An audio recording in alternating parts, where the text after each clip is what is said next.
Multiple income properties are gaining momentum. Here's why. Hey everyone, and welcome to the iStrategic Weekly Insight for Friday, the 12th of June. Question for you. What if the next decade of property investing is defined by more modest capital growth than what we've seen in the last 5 years, particularly? That's a question I've been thinking about a lot recently. With interest rates remaining elevated, affordability under pressure, and many analysts forecasting slower capital growth in the years ahead, investors are increasingly looking for a different edge. Now, in my view, one of the biggest structural shifts we're seeing is the growing demand for properties that can generate multiple income streams rather than relying on a single tenant and a single rent payment. Importantly, this isn't just a theory, it's a trend I've been seeing firsthand with many of our clients over the last 5 or 6 years as well. So it's not a new idea, but it's gaining momentum. So firstly, what's really happening? For decades, Australian housing has largely been built around owner-occupiers and traditional rental arrangements. One property, one household, one income stream. However, with changes to affordability, rising rental demand, population growth, and ongoing housing shortages, they're creating demand for more flexible living arrangements.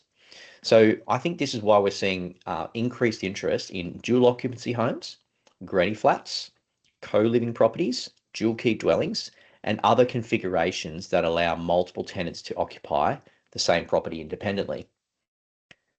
Property analyst Michael Matusik, who I read quite a bit, recently highlighted this trend, suggesting that some of the strongest performing properties over the next decade may not necessarily be the largest homes or the most luxurious apartments.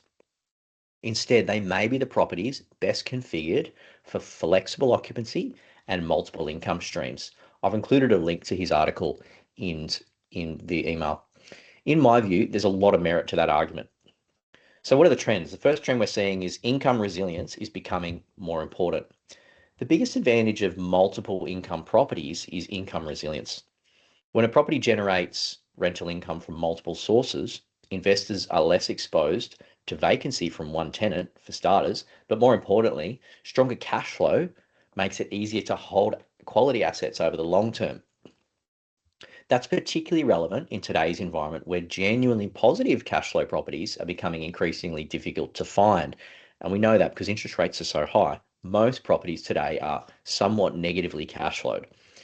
We've found many investors are now prioritizing properties where rental income comes close to covering the holding costs rather than relying entirely on future capital growth.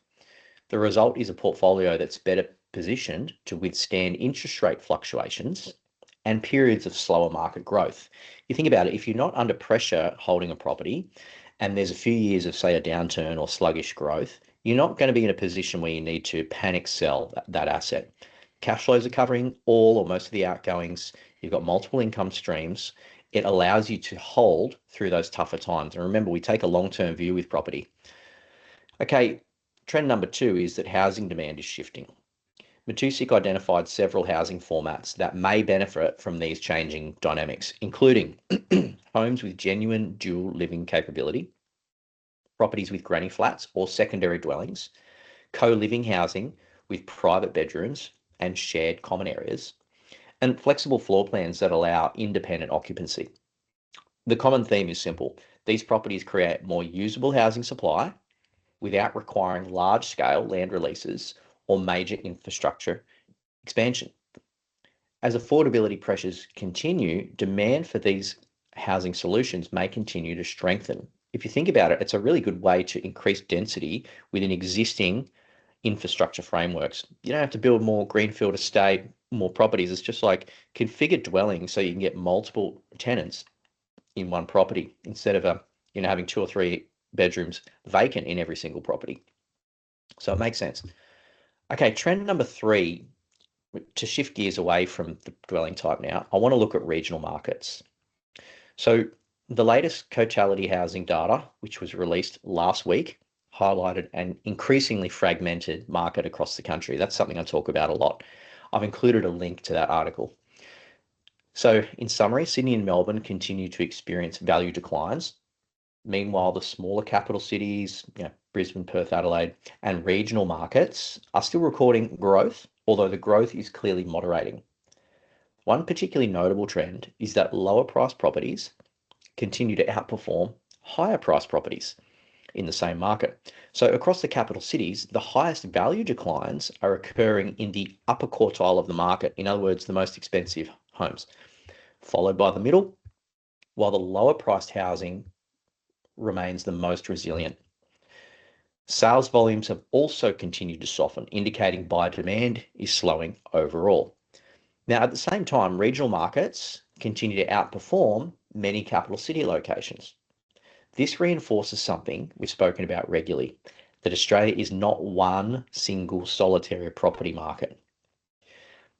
Performance varies significantly, depending on location, economic drivers, affordability, population growth, and housing supply. These are the things that I look at when I'm selecting properties for my clients. One area that stood out in the latest data from Cotality was the performance of several regional SA3 locations across the country. For investors willing to look beyond major capitals, there continues to be evidence that well-selected, I highlight well-selected, regional markets can deliver strong outcomes. Of course, not every regional market performs equally. The areas we focus on tend to have diversified local economies, strong employment bases, sustainable population growth. In fact, I like to find population growth that exceeds the averages. Infrastructure investment, plenty of that, and limited housing supply relative to demand. These factors can create the conditions for both rental demand and long-term capital growth, which, by the way, you should be looking at those whether you're looking in capital city or a regional market. That's just foundational to picking good property. The most interesting opportunity may be where these two trends intersect.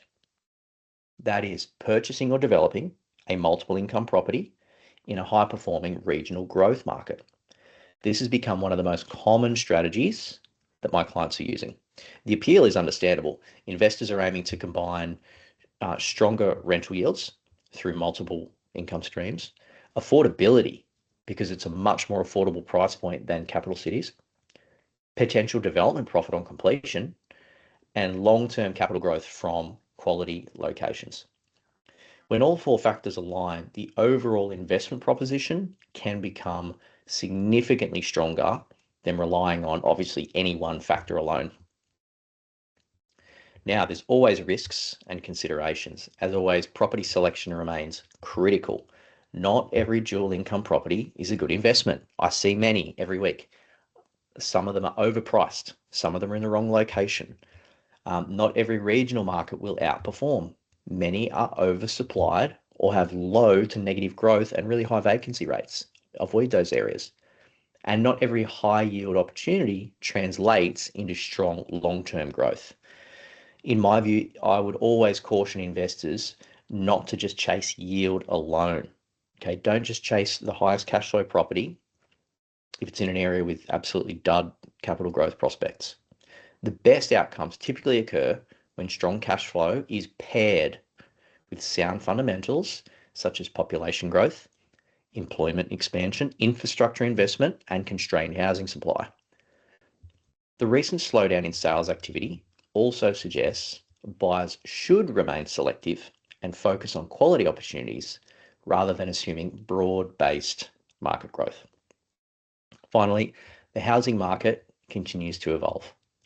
While capital growth will always remain an important part of property investing, income resilience is becoming increasingly important in today's environment. Properties that can generate multiple income streams may be well positioned to benefit from both changing tenant preferences and ongoing affordability pressures. At the same time, regional markets continue to demonstrate that attractive opportunities still exist for investors prepared to look beyond the traditional capital city focus.